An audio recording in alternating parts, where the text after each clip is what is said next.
On the show today is a very special guest. She's worked with Prince, with Don Henley, Stevie Nicks, Eddie Money, just to drop a few names. She's performed on The Tonight Show, Late Night with Conan O'Brien, and she currently has her debut album out titled Never Say Never. Please welcome an amazing singer, Jana Anderson. Jana, how are you today? Hi, Chris.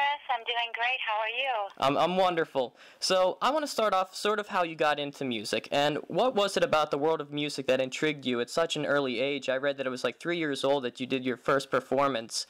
And what made you want to take on a career in music? My story is going to be a little different than most people who are so heavily involved in music as I am. I actually wanted to be a vet. But I was the youngest of a musical family. Your typical pastor's kid who, you know, they wanted you to sing in church, and so they kind of twisted my arm, and I was really afraid to do it. But what got me really interested in it was actually musical theater in high school, and making people laugh is kind of, and I was singing, I was Ada Lanning in Oklahoma, and that's oddly what got me out of my shell, was making people laugh. And then a guy my senior year asked me to start a band with him, and I thought it would last a year before college, and then soon after that, it just snowballed into a bunch of great things, and working with Prince and a whole bunch of people after that. I was working with him when I was 21, and then you just kind of get addicted to the fun of it. So it was the humor in music that you found, or the ability to make people laugh through it. That's interesting. I've never heard that one before. I knew it would be different, but that was, you know, that was high school. I think the fact that making people laugh in musical theater, entertaining them and feeling like I didn't have to take it so seriously. I think before that, I thought I had to do everything perfect, and I put a lot of pressure on myself, so the nerves made me not enjoy it until that moment. So that's kind of how that happened. And then after I realized I didn't have to take myself so seriously, I have had a blast with it ever since. That's really cool. So it's almost like if you had a mistake while you're performing, people could assume that it was part of the act, and even if you knew that you made the mistake, the audience didn't know, and they would think it was funny. So it really, yeah, it seems like it's a pretty cool way to break into it. Well, if you take yourself too seriously in this business, especially how it's changed so much over the years, it's not going to be fun. And so now I just basically enjoy the ride, and whatever comes along, just embrace it and have a blast. And so I've gotten to, I think having that attitude really, you know, makes people hire me back. I make life fun, I think, you know. I choose to be around people who do the same, and so I think that's almost as big a part of it as talent sometimes, is having the right attitude. Mm-hmm. And you have worked with an amazing collection of artists. I was reading online everyone that you've worked with, and that was the people I named in the intro. It's just a handful. And I was wondering, being around like legendary names and some of the biggest names in music, what did you learn most working with them? About the industry, about life, about music? What do you take away from those experiences? Well, one of the things I learned early on was the dedication that you have to it. When I was working with Prince, I was singing in a bar for 5 hours a night that he would come and watch us at, and so he knew I couldn't start recording sessions with him until 1, 2 o'clock in the morning, and go until 7 in the morning, and then I'd get 2 hours of sleep, and then I'd get up and do a commercial for like Valley Fair or something local, and you know, like an amusement park or a Pepsi or something like that. And so he had an insanely dedicated work ethic. And then working with Don Henley, I saw the same thing. You just kind of have to sleep, breathe, and eat music, and I think that becomes your passion, it becomes your life, and I think that you become better and better through that. And then I think also I learned from them, I watch how they watch people and how they listen, and sometimes when I'm in conversations with, you know, different legends or people who aren't famous by name but Hall of Fame songwriters, they sometimes say they like hanging out with me because they always get song titles just, you know, in conversation. And so I learned to really be a good listener in life. About Don Henley, because you worked with him on Inside Job, how were you introduced to him and the project? Oh, this is a question no one's asked me. Very good. I auditioned, you're going to laugh. I auditioned for a live video that was being shot in Minneapolis, and the artist shooting this video was Kenny G, and he had Peebo Bryson, who did A Whole New World with, I can't think of her name right now, I'm so sorry, but that Disney movie. They had this song that they were going to be shooting a live video for, and I auditioned for it, and when that was all over, they had a tour manager who I believe was a tour manager for the Eagles or Don Henley for like 20 years, and he asked if he could take my information, and I asked why, and he said, Don Henley's looking for a backup singer, and I think you'd be perfect. So the next day, I put together a package. I mailed it to the address he gave me, and they hired me right there. I was in Minnesota. They were obviously in LA, and I was flown out, I think, maybe days later, and it didn't end. It was on and off for about 7 years. Wow. That's so cool that it was one thing that led to the next, and the next thing you know, you're in the studio with Don Henley. I love when things like that work out. I know that was, especially you don't think of Kenny G leading you to Don Henley. Right, I would never put those two, they're musicians, but I will not group them in the same category, or, they're both great, but they're complete opposites, I feel. That's really funny. And people who work for them are the same, on the business side. Where there's money, there's going to be really good managers and tour managers, and so that's how that happened. And then you get into certain artists and a certain roster of people, and then there's sort of a trust built, and then it can snowball from there if you're available and they find out about you. Now, I have to ask you about the Money Man, Eddie Money, because Eddie Money is one of my favorite rock stars. He's actually the first musician that I ever met, and I've done a couple interviews with Eddie, and he's, in my opinion, he's the coolest and sweetest guy out there, and I was just wondering, what it was like to work with him on a musical level. Well, thrilling, I would say, because I've always been a fan of his voice. In the music industry, there are voices that sound similar, I think, but I think Eddie has one of the most unique, that smoky, bluesy rock, really sincere, no messing around, kind of just sing the song and sing the melody, and I'm a huge fan of his, too. It was really exciting. The duet on my CD, our schedules weren't the same, so we didn't sing we didn't share a microphone when I did the duet on my CD with Eddie, although I did get to share the microphone with Don Henley when I sang on his CD, one mic. It was very cool. But Eddie, but I did sing with him years ago. I sang backups on one of his shows, and then many years passed, and then my producer is very good friends with him and was a bass player for a long time and writes songs with him and for him, and now his kids and everything. And so he's one degree of separation, but he's just a fun-loving guy. And one time I actually hung out backstage, and he asked me to sing the Ronnie Spector part on one of his songs at a live big concert in Minneapolis, and I thought, I didn't prepare this, so I didn't do it. But he's really sweet, as you know. It's and doing music with him will always be a really huge honor for me. Yeah, he really is the real deal, and I think that's so cool that you got to work with him. But let's talk a little bit about your single, Never Say Never. And, listening to it, because I was playing it right before I called you, and I love the theme and the message in that song, because it's something I think we all can relate to. We all come across that one thing in life where we're like, we're never going to go back to it, and then for whatever reason, life leads us right back to what we said we wouldn't do, and we find ourselves saying, I'm never going to do this again. So what's your personal story behind that song? How did that one come about? Well, it came about the same way most of the CD came about. I did not write the lyrics to that, but something I'll reveal, right now that I've actually never talked about either was I didn't know it at the time, I just knew I was in a horrible marriage, and it was about to end, and the making of that song was something that I needed to almost sing to myself, that life doesn't have to end at heartbreak, even devastating heartbreak like divorce. And the reason I recorded that song and all the songs on it, because I'm also a songwriter, but they spoke to me so heavily that I couldn't help but record it. And I just, by the way, it was recorded before the Justin Bieber.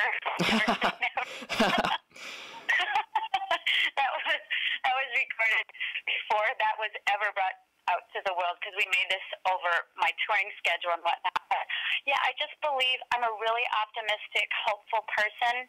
So I live in the moments of pain. I deal with it. I never shove it under the rug. And then something inside of me is just hopeful. And I'm actually, because I'm single now, I'm living that every week that I sing it, you know. I just still believe. So it's kind of working for me still. So it was almost like the song was sort of therapeutic for you to help you kind of deal with the pain that you were feeling, and sort of along those lines. Yes, and it continues to do that, because every year you're going to have some kind of pain or argument or heartbreak, or someone's going to disappoint you. And when I sing it, I sometimes see my friends who are in love on the dance floor, and that gives me hope when I sing it. It makes me smile, and yeah, I guess it is kind of therapeutic, and it reminds me to never give up.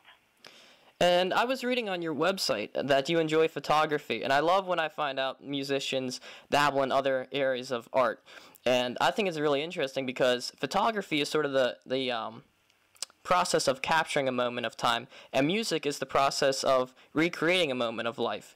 And I was wondering if your photography ever inspires you to write music, if the two complementary fields ever inspire you to kind of create one art out of two.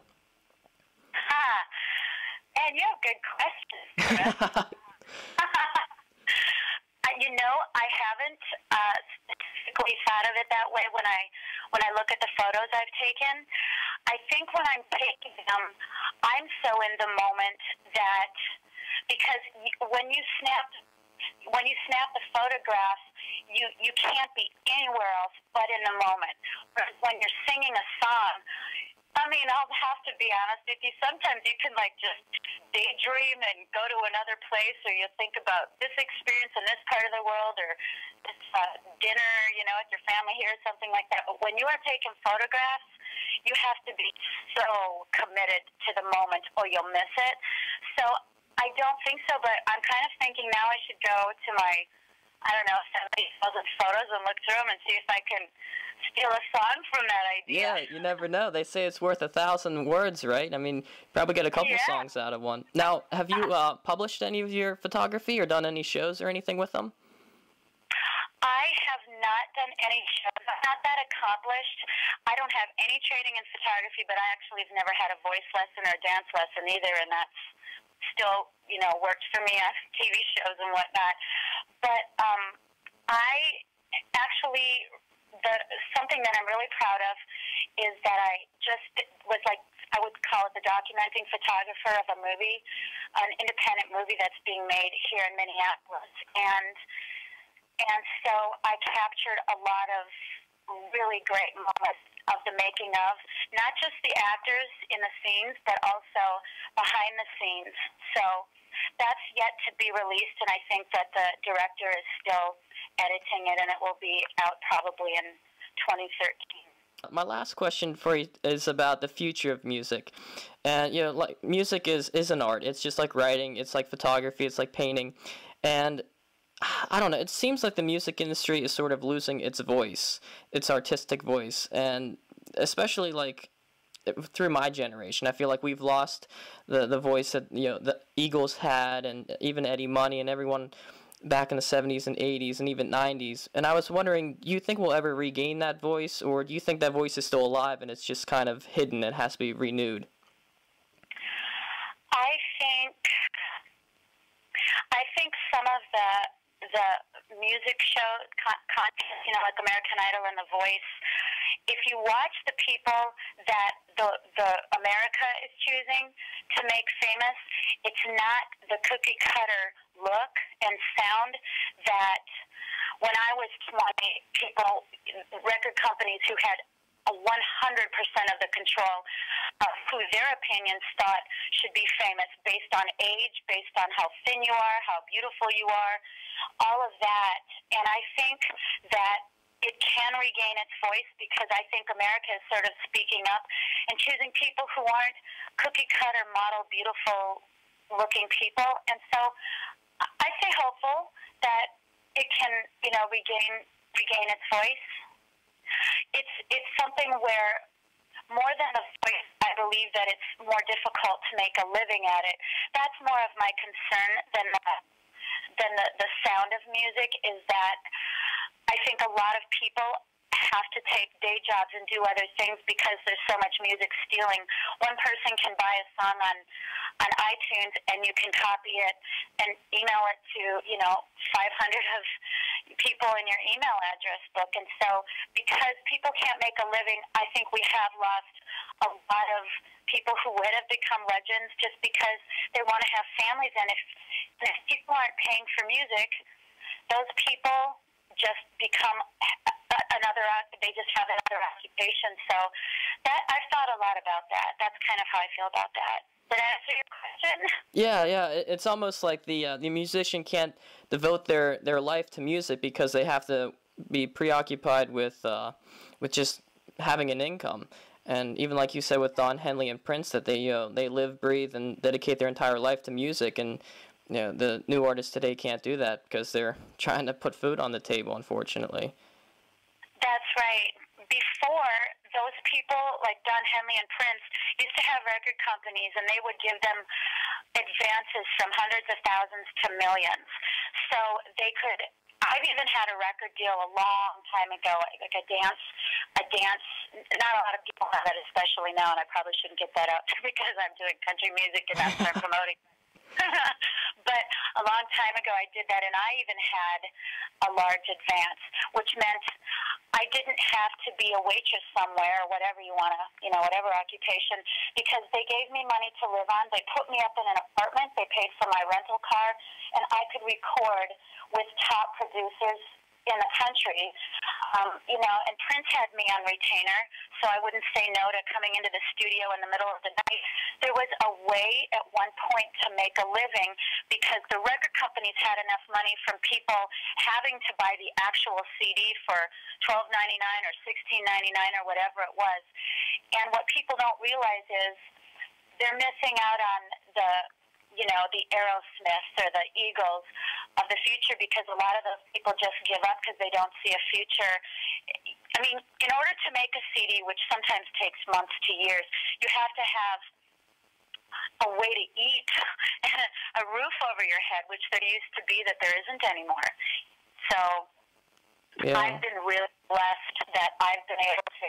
Everything I have is from singing so far, and I just live within my means. So, I save money so that if I need to do a record or something, a CD or something like that, I can still pay my bills, because I've toured a lot. So that's how I've been blessed, and that's how I've done it so far. Now, with your CD out, where can fans go to buy that? Is it on iTunes, or where would be the best place to go? Yes, it's really easy to find. You just go to Jana Anderson, Jana Anderson, and it's on iTunes.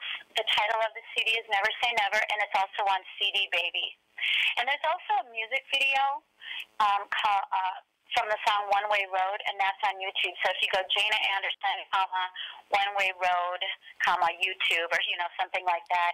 It was made over 4 days by a real professional on like a $50,000 camera, and so I'm really proud of that too. So I wouldn't mind if people decided to check that out. I have watched that. I watched that a few days ago. I thought that was really cool because it takes place in the wintertime, and I go to school in Edinburgh, and we get about 8 feet of snow every year, and it just reminded me of Edinburgh when I saw the snow, so I could relate to it, at least from that aspect, so I thought it was really cool.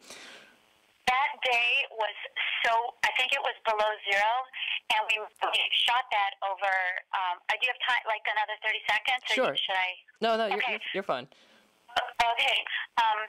So we shot that. I mean, we were probably outside for 4 hours, and it was so cold, and I couldn't wear a snowsuit in the video, like my ski outfit or something. So I kept my car running for 4 hours, and every 20 minutes I would go and sit in my car and warm up, and then pretend that it's just it's not that cold. That's funny. I know all about that, the winter time. It's not my favorite time of year, but I can definitely relate to it. And Jana, thank you so much for taking your time and speaking with us today. I'm glad that we finally got to. I know it took a while, but you have to say my name right, though. It's actually Jana. Oh, Jana, I'm sorry. I'm so sorry. But, you know what? That's no problem. And I also have a website, janaanderson.com. But no, I can't say my name, so no worries. I just wanted to make sure that you knew.